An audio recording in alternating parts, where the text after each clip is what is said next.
Assalomu alaykum. O'zbekiston Respublikasi Oliy ta'lim fan va innovatsiyalar vazirligi Toshkent davlat transport universiteti malaka oshirish va qayta tayyorlash fakulteti dvigatellarni sovutish tizimi mavzusidagi bitiruv malakaviy ish. Tinglovchi Yusupov Ilhomjon Moltaboyevich, Toshkent viloyati Oqqo'rg'on tuman 1-son texnikumi maxsus fan o'qituvchisi. Bugungi mashg'ulot rejasi quyidagilardan iborat bo'ladi. Birinchi, dvigatellarni sovutish tizimi vazifasi haqida gaplashiladi. Keyin dvigatellarni sovutish tizimi tuzilishi haqida va uchinchi rejaning qismi dvigatellarni sovutish tizimi ishlashi haqida so'z boradi. Dvigatellarni sovutish tizimi vazifasi quyidagilardan iborat. Sovutish tizimi kuchli qizigan detallardan issiqlikning tarqalishini bir me'yorda saqlab, dvigatelning optimal issiqlik rejimini saqlash uchun xizmat qiladi albatta. Ya'niki dvigatelni qisqa vaqtda, ya'ni tez isitish va shu bilan birgalikda optimal ishchi harorat rejimini saqlab turish. Dvigatelda issiqlikning majburan tashqi muhitga tarqatish, ya'ni suyuqlikli bilan sovutish tizimida albatta, yoki havo bilan sovutish tizimi bilan amalga oshirilishi mumkin. Avtomobil dvigatelda asosan qo'llaniladigan suyuqlik bilan sovutish tizimi havo bilan sovutish tizimiga nisbatan bir qator afzalliklarga ega. Birinchidan, dvigatelning detallari qattiq qizib ketmaydi. Ikkinchidan, ishi nisbatan shovqinsiz bo'ladi. Uchinchidan, dvigatelni yurgizish oson, ya'ni ishga tushirib yuborish. Va to'rtinchidan, qobig'alarning bo'lmaganligi sababli ancha ixcham hisoblanadi. Ammo yana shuni unutish kerak emaski, havo bilan sovutish tizimining o'ziga xos bir qator xususiyatlar ham ega. Ya'niki nasos, radiator, kanallar, bog'lovchi patrubkalar, termostat yo'qligi sababli u yengil va oddiy hisoblanadi. Suv g'ilofi bo'lmaganligi sababli esa u muzlab qolmaydi. Quyidagi rasmda biz o'sha sovutish dvigatelda suyuqlik bilan sovutish tizimini ba'zi bir qismlarini, uni joylash o'rni va mana strelkalar bilan yo'nalishlarda ko'rsatilgan, ya'niki suyuqlikni harakatlanish yo'nalishi. Ya'niki o'sha boya aytib o'tganimizdek, dvigatelni sovutish tizimi vazifasi nimadan iborat degan savolga sovuq dvigatelni tez qizdirish va optimal ishchi harorat rejimida saqlab turish degan vazifasidan kelib chiqqan holda suyuqlikning harakat yo'nalishlari strelka bilan ko'rsatilgan albatta. Bunda albatta issiq suyuqlik yuqoridan harakatlanishi hisobiga radiatorning yuqori qismidan radiatorga qarab oqib keladi. Ya'ni majburiy suv nasosi yordamida harakatlantiriladi. Suyuqlik bilan sovitiladigan dvigatellarni, demak, dvigatelning silindrlari atrofida shuningdek kallaga ichida bo'shliqlar, ya'ni sovutish g'iloflari, ya'ni rubashka deb ataladi, bo'lib, ular sovutuvchi suyuqlik bilan to'ldiriladi. Ya'ni suyuqlik quyilganda radiator bo'g'zidan yoki bo'lmasa bugungi kunda radiatorlar shunday ishlanyaptiki, yopiq, uni qopqog'i yo'q, quyish bo'g'zi yo'q va kengayuvchi bachoklar orqali quyiladi. Demak, sovutish g'iloflari, patrubkalar va qizigan suyuqlikni sovutib beradigan radiator bilan ulanadi. Suyuqlik sovutish tizimiga radiatorning yuqori bo'g'zidan quyiladi yoki kengayuvchi bachok orqali. So'ngra bo'g'iz qopqoq bilan zich berkitiladi. Qopqoqda albatta klapanlar bo'lib, sovutish tizimining ichki bo'shlig'i ular orqali atmosfera bilan bog'lanadi. Bunday sovutish tizimini yopiq sovutish tizimi deyiladi. Ya'niki bu paytda dvigatel o'ta qizigan paytda, endi ba'zi bir sabablarga ko'ra va sovutuvchi suyuqlik ham qizishni boshlaydi va dvigatelni yetarlicha sovutib ulgurmagandan keyin atrof harorat ham yuqori bo'lgan vaqtlarda, fasllarda bu narsa kuzatiladi. Ko'pincha bu holatda suyuqlik qizib qaynash darajasiga yetganda undan ajralayotgan bug'lar o'sha patrubkalar orqali, ya'ni suv kanallari, yo'llari orqali o'tib radiatorga o'tishi mumkin. Undan keyin radiatordan o'sha qopqog'idagi ochiq trubka orqali tashqariga chiqib ketadi bug'. yoki o'sha yopiq tizim deb aytyapmiz, ya'niki bunda kengayuvchi bachokka o'tadi va kengayuvchi bachokda qisman biroz suyuqlik quyilgan bo'ladi va bu suyuqlikka tegib bug'lar yana suyuqlikka aylanadi, yana sovutish tizimi yo'liga, kanallariga qaytib tushadi. Buni farqi shunda bo'ladiki, ochiq tizimda, sovutish tizimida demak suyuqlik kamayish ehtimoli bo'ladi, yuqoriroq va yopiq tizimda esa, ya'ni yopiq sovutish tizimida suyuqlikning ham kamayishi juda ham sezilarsiz darajada bo'ladi. Ya'niki uzoq vaqtgacha suyuqlik o'sha bug'larni yana suyuqlikka o'tishni hisobiga suyuqlik deyarli kamaymaydi. Mana quyidagi suratda biz ichki yonuv dvigatellarni sovutish tizimini ko'rib turibmiz, ya'ni suyuqlik bilan sovutish tizimi. Demak, bu yerda mana yuqori suratning yuqori qismida kengayuvchi bachok ko'ryapmiz. Undan keyin radiatorni suyuqlik quyish bo'g'zi, ya'ni og'zi, qopqoq, va radiatorning ustki qismi, radiatorning o'zi, keyin ostki qismi, to'kish jumragi, bog'lovchi patruboklar va albatta mana bu hozir parrak ko'ryapmiz qizil rangda va uni orqasida shesserni ko'rinib turibdi. Bu aytmoqchi bo'lyaptiki, bu yerda suvni haydash uchun markazdan qochma suyuqlik nasosi mavjud va uni yuqori qismida termostat va suv yo'llari, mana silindrlarning orasida silindral blokning kallagini ichidagi suv yo'llari ko'rsatilgan va albatta o'sha haroratni dvigateldagi suyuqlikni yoki dvigatelni haroratini nazorat qilib borish uchun nazorat o'lchov asbobi termometr o'rnatilgan. Ya'ni suv haroratini ko'rsatuvchi asbob hisoblanadi.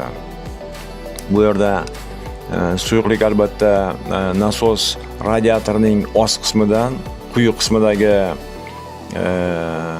suyuqlikni, ya'ni sovib ulgurgan suyuqlikni, ya'ni sovib deganda harorati pastroq bo'lgan suyuqlikni bosim ostida tortib dvigatelni silindrlar blokning kallagidagi suv yo'llariga uzatadi va u yerda albatta bu sovigan birmuncha harorati past bo'lgan suyuqlik o'sha dvigatelning detallaridagi haroratni o'ziga olib va yana radiatorga qarab o'tib borib sovib mana shu ko'rinishda katta sirkulyatsiya bo'yicha davom etadi. Bu yerda albatta suv harorati, ya'ni suyuqlik dvigatelni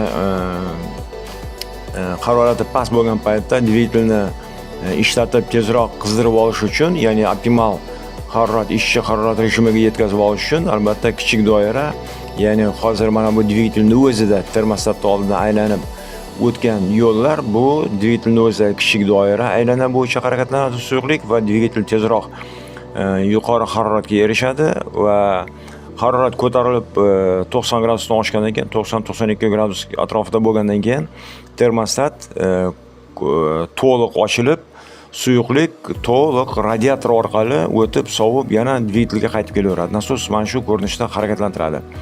Bu yerda yana shuni aytib o'tish lozimki, termostat faqat harorat eng yuqori nuqtaga yetgandagina, kritik nuqtaga yetgandagina yoki suyuqlik qaynagan paytdagina ochiladi deyish emas. Ya'niki termostat ma'lum bir harorat 70 dan oshgandan keyin biroz ochiladi. Kichik ozroq yo'lni tirqish ochiladi va suyuqlikning bir qismi dvigatelning o'zida harakatlanadi va ma'lum bir qismi radiatorga ham o'tib boradi va harorat sekin-sekin ko'tarilgan sayin termostat o'sha yo'lni, ya'ni katta aylana yo'lini ko'proq ochib boraveradi va o'sha 90-92 gradusga yetgandan keyin harorat, dvigatelning harorati termostat to'liq ochilgan holatda bo'ladi. Shuni aytib o'tish kerakki, yopiq sovutish tizimi ochiq sovutish tizimiga, ya'ni tizim to'g'ridan-to'g'ri atmosfera bilan bog'lanib turadi deganiga nisbatan birmuncha ixcham bo'ladi va suyuqlikning behuda sarflanishi oldi olinadi. Bu haqda boya aytib o'tilgan edi. Tizimda suyuqlikning majburiy harakatlanishi nasos yordamida amalga oshiriladi va suyuqlik nasosi o'zining shkivi orqali dvigatel tirsaklar valvining shkividan harakatga keltiriladi. Mana bu suratda ko'rib turibmiz, aynan suyuqlikni haydovchi suyuqlik nasosi, suyuqlikni haydash nasosini ko'rib turibmiz. Uni joylashgan o'rnini va pastki quyi qismidagi mana bu bog'lovchi trubka yo'l orqali radiatordan sovigan, ya'ni harorati birmuncha past bo'lgan suyuqlik so'riladi va dvigatelni, ya'ni silindrlar blokini yo'llariga, silindr blokning kallagi yo'llariga qarab uzatiladi va o'sha birmuncha harorati past bo'lgan suyuqlik albatta dvigatel suv yo'llarida harakatlanib o'ziga issiqlikni yuqtiradi, ya'ni issiqlikni olib va yana radiatorning yuqori qismidan o'sha bo'g'zini ostidan kirib boradi va radiatorda o'sha kanallar orqali pastga qarab harakatlanishi natijasida yana u soviy boradi, sovib boshlaydi. Mana shu suratda shu narsa ko'rsatilgan. Mana yuqori qismida yana termostatni ostki qismi, ya'ni gafra qismi ko'rsatilgan. O'sha demak, yana shuni aytish mumkinki, suyuqlik blok va kallagi sovutish g'iloflarining qizigan devorlari ta'sirida qiziydi va patrubok orqali radiatorni yuqoriga bachog'iga o'tadi.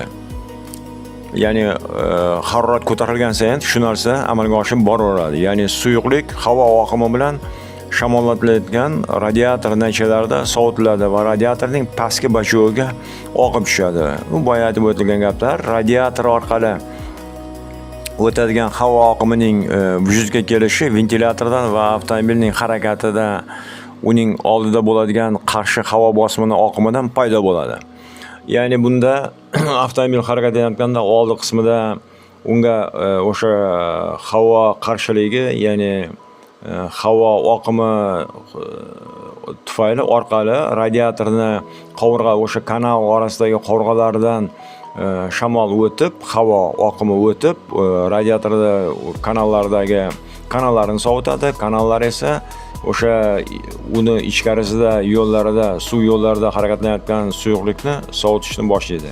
Ya'ni o'sha suyuqlik kanalga tushganda issiqlikni kanal devorlariga beradi, o'sha trubkalarga beradi va trubkalar o'sha shamol oqimida sovib boradi. Mana shu ko'rinishda radiatorga tushgan suyuqlik asta-sekin haroratini pasaytirib boraveradi.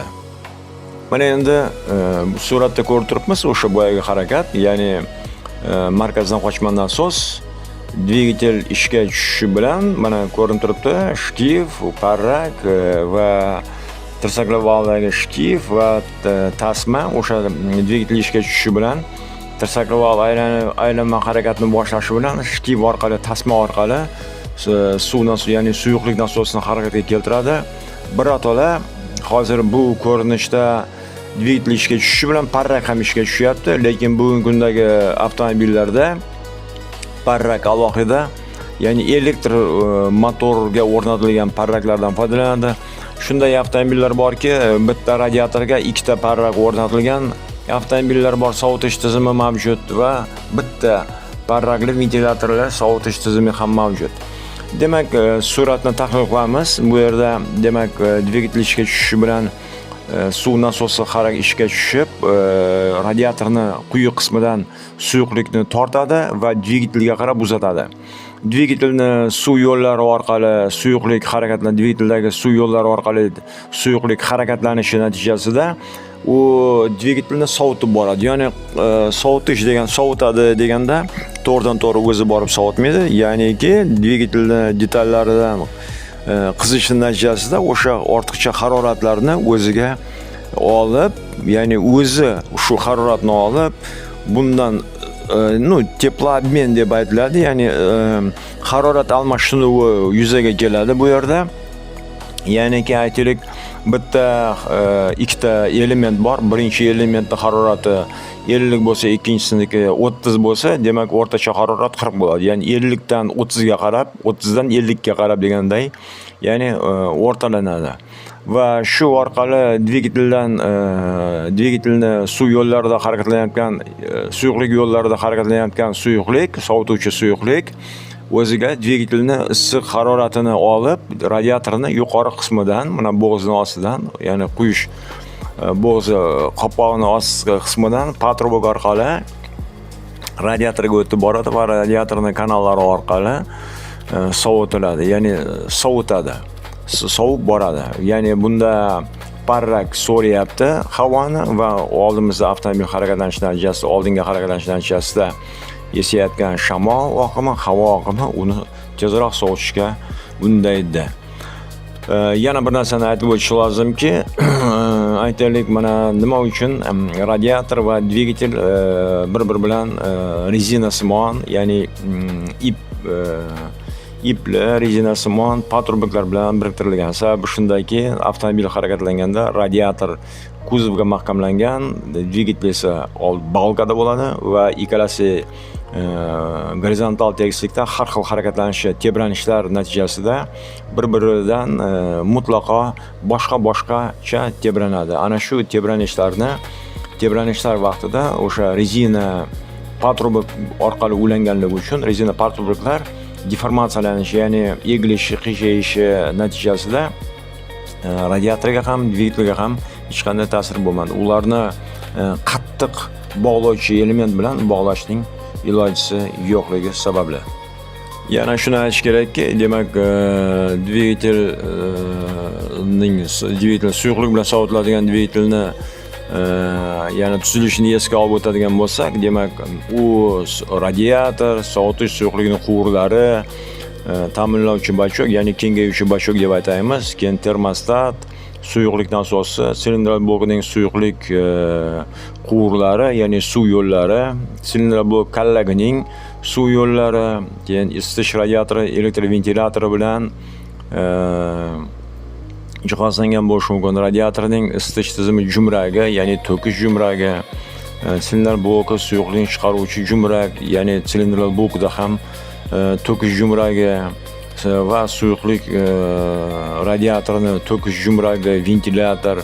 Endi ventilyator bitta bo'lishi mumkin, juft bo'lishi ham mumkin. Shu tarzda, demak, tizimda sovutuvchi suyuqlik uzluksiz ravishda harakatlanadi. Mana shu tartibda, mana shu elementlar orqali harakatni amalga oshiradi.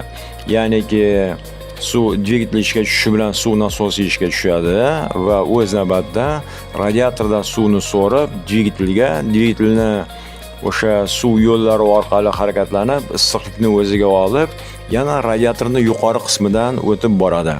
Kengayuvchi bachokka qachon o'tadi degan savol tug'ilishi bu tabiiy. Demak, kengayuvchi bachokka qachonki dvigatelning harorati o'ta qizib, yuqori haroratga erishgan paytda, ya'ni sovutuvchi suyuqlik nisbatan qaynash haroratiga yaqinlashi va havo pufakchalari paydo bo'lgan paytda o'sha havo pufakchalari, ya'ni suyuqlik bilan birga H2O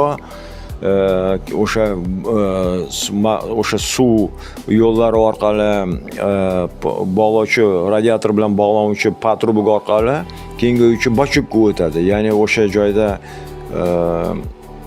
kengayuvchi bachokda ham suyuqlik quyilgan bo'lishi shart albatta va o'sha pufakchalar kengayuvchi bachokdagi suyuqlikka tegib, qo'shilib va suyuqlikka aylanadi. Endi tasavvur qilamiz, harorat yana ham ortyapti va bu vaqtda harorat o'ta ortishi natijasida kengayuvchi bachokda ham suv pufakchalari, ya'ni qizigan suv pufakchalari suv bilan birga harakatlanib kengayuvchi bachokdagi suyuqlikni ham haroratini oshirib boradigan bo'lsa va u yerda ham qizigan suv pufaklari paydo bo'ladigan bo'lsa, demak, o'sha kengayuvchi bachokning qopqog'ida ham maxsus klapanlar bor. O'sha klapanlar ma'lum bir bosimga mo'ljallangan va o'sha bosimni yengib tashqariga chiqishni boshlaydi. Ya'niki kengayuvchi bachokning qopqog'i ham tirqishlarga ega. O'sha tirqishlar orqali klapan ezilib, ya'ni klapanning qarshilik kuchi yengiladi-da, o'sha bosim natijasida va tashqariga chiqishni boshlaydi. Bu endi kritik holat hisoblanadi. Mana o'sha kengayuvchi bachokni ko'rib turibmiz. O'sha suyuqlik, o'sha termostat ochildi va dvigatelda qandaydir bir sabablarga ko'ra sovutish tizimidagi harorat ko'tarila boshladi o'z-o'zidan. va shu natijasida suyuqlik radiatorning yuqori qismidan kengayuvchi bachokka qarab kira boshladi va bunda kengayuvchi bachokdagi suyuqlikka o'sha qizigan suyuqlik yoki pufaklar, havo borib o'sha kengayuvchi bachokdagi suyuqlikni haroratini ham ko'tara boshladi va shu natijasida u yerda ham suv bug'lari hosil bo'ldi va ortiqcha suv bug'lari o'ta bosim yuqoriligi natijasida kengayuvchi bachokning o'sha qappog'idagi klapanlarni qarshiligini yengib, endi bosim yuqori bo'lgandan keyin shunday bo'ladi bu narsa va tashqi atmosferaga qarab, atrof muhitga qarab chiqishni boshlaydi va buni natijasida dvigatelni sovutish tizimidagi bosim, ya'ni xavf tug'dirib kelayotgan bosim yo'qotiladi. Tizimdagi suyuqlik haroratini bilish uchun silindrlar kallagiga datchik o'rnatilgan. Radiatorning o'zida ham bo'ladi datchik, o'sha ventilyatorni, ya'ni elektromotor bilan avtonom ishga tushiriladigan, harorat rejimiga moslab ishga tushiriladigan elektromotorli, ya'ni regulyatorli ventilyatorlar o'rnatilgan bo'lsa, ular ham va unga termometr ulangan.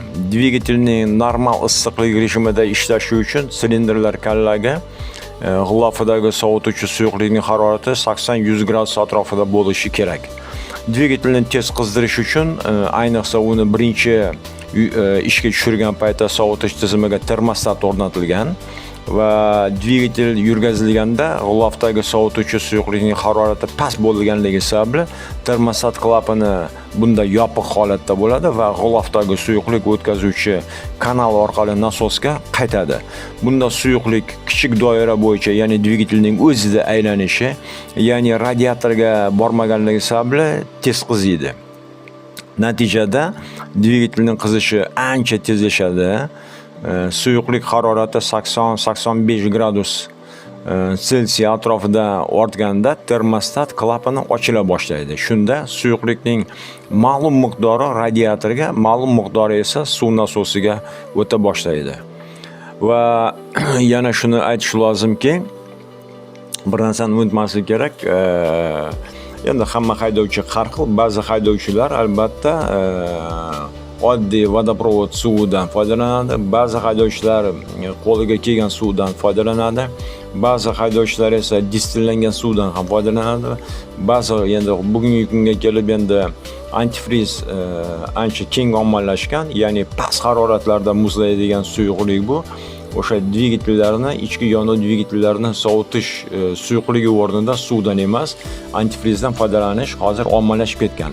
Lekin shuni unutmaslik kerakki, u endi har bir haydovchini o'zini tajriba, malaka, bilimidan kelib chiqqan holda bo'ladi bu narsa. Bu tavsiya ko'rinishida, maslahat sifatida oddiy suv, vodoprovoddan qaynatilmagan suv albatta o'zida mikroelement, mikroorganizmlarga va eritma tuzlarga ega bo'ladi.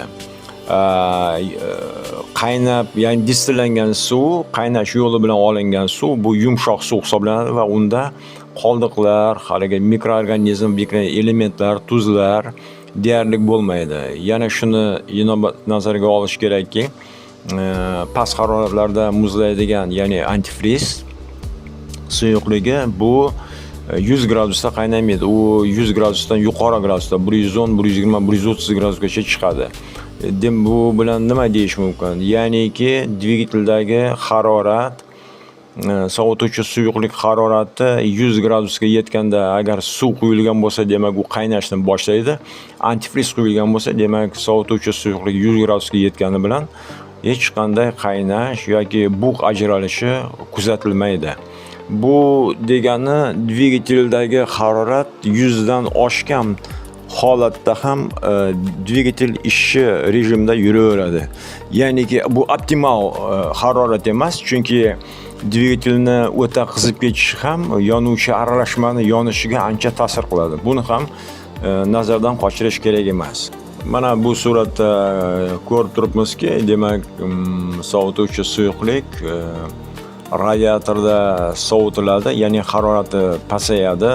Nasos orqali suyuqlik majburan harakatlantiriladi va dvigatelda silindrlar blokining kallagini mavjud suyuqlik yo'llari orqali suyuqlik dvigatelga kirgan haydalgan suyuqlik dvigateldagi haroratni o'ziga singdirib va yana radiatorga qaytadi.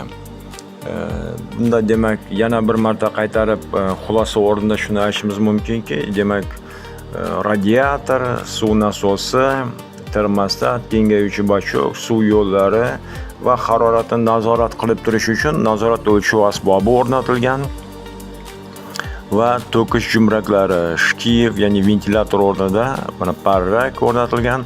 Lekin endi bugungi kunga kelib hozir elektromotor yordamida ventilatorlar, elektr ventilatorlar qo'llaniladi. Ba'zi avtomobillarda bittadan, ba'zi avtomobillarda ikkitadan o'rnatilgan, ya'ni sovutishni tezlashtirish uchun. Yana shuni aytish lozimki, shu narsaga e'tibor berishimiz kerak, parrakning qanotlar soniga. Aytaylik, qanotlar soni qanchalik ko'p bo'lsa, demak shamolni haydash, so'rish tezligi ham shunchalik oshadi va bunda albatta qish kunlari shunda bu kechagi kun avtomobillarda bo'lar edi. Bu kechagi kun avtomobillarda yuk avtomobillarda asosan o'sha sovutish parragini qanotlari yechib syomniy edi, ya'ni yechish mumkin bo'lgan, almashtiriladigan edi. Qishayib qolgan bo'lsa yoki qish paytida o'sha parrakni 4 tasi qoldirilardi, qolganlari yechib olib qo'yilardi. Yoz paytida ya'ni orasiga yana bittadan parrak bolt va gayka yordamida mahkamlanar edi. Bu metal parraklar edi. Ular albatta bugungi kunda plastmas parraklar ishlatiladi. Ular yengil, ya'ni avtomobilning massasini ham yengillashishga bir omil bo'ladi. Va bugungi kunda mana ko'rib turibmiz, bu kechagi kun avtomobil sovutishda, dvigatelni sovutish tizimi ko'rinishida shkivlar yordamida tasma orqali harakatga keltirilyapti, ya'ni suv nasosi ishga tushirilyapti. Bugungi kunda esa elektromotorli ventilatorlar o'sha avtonom rejimda ishlaydi. Ya'ni dvigatelning harorati yuqori bo'lgan paytda radiatorningdagi sovutuvchi suyuqlikning harorati kritik nuqtaga yaqinlashayotgan paytda, demak ventilator o'z-o'zidan unda termodatchiklar bor va relaylar bor. O'sha relay ishga tushib, termodatchikdan kelgan signal orqali ishga tushib, ventilator parraga aylanishni boshlaydi va tashqi havoni o'ziga so'rib, radiatordagi suyuqlikni sovutish ishiga o'tadi, rejimiga o'tadi. Mana shuning bilan e'tiboringiz uchun rahmat. Bugun ichki yonuv dvigatellarini sovutish tizimi haqida so'z bordi. Bunda bir qancha omillar va albatta sovutuvchi suyuqlik o'rnida nimadan foydalanish, qanday suyuqlikdan foydalanishni haydovchini o'ziga havola albatta. Chunki boya yuqorida aytib o'tilgandek, suyuqlik o'rnida oddiy suvdan yoki qaynatilgan, yumshatilgan suvdan foydalanish bu yaxshi albatta, ammo u zanglarni keltirib chiqarishi mumkin. Shu ehtimoli bor va harorat past paytlarda, ya'ni sovuq kunlarda albatta bu suv yumshatilgan bo'lishiga qaramasdan u muzlashi, sovishi va dvigatelni yana qizdirib, yonilg'i sarfi, vaqt sarfi, mana shu hammasini inobatga olish kerak. Yana shu narsani aytib o'tish kerakki, aytaylik, to'g'ridan to'g'ri olingan suv, ya'ni qaynatilmagan suv, unda tuzlar bo'lishi hisobiga u tez qaynaydi. 100 gradusga yetishi bilan darhol qaynaydi. Qaynatib sovutilgan yoki bo'lsa distillangan suv, endi qaynatib qaynash natijasida hosil bo'lgan bug'lardan paydo bo'lgan olingan suyuqlik, ya'ni yumshatilgan suv, u sekinroq qaynaydi. Chunki uni tarkibida haroratni bir-biriga uzatuvchi o'sha tuzlar, mikroelement, mikroorganizmlar bo'lmaydi. Bu demak kechroq qaynaydi. 100 gradusdan oshgandan keyin qaynaydi. Undan tashqari yana shuni aytish mumkinki, past haroratlarda muzlaydigan suyuqlik o'rnida ishlatiladigan antifriz bu qaynash harorati birmuncha yuqoriroq. Bu suyuqlikni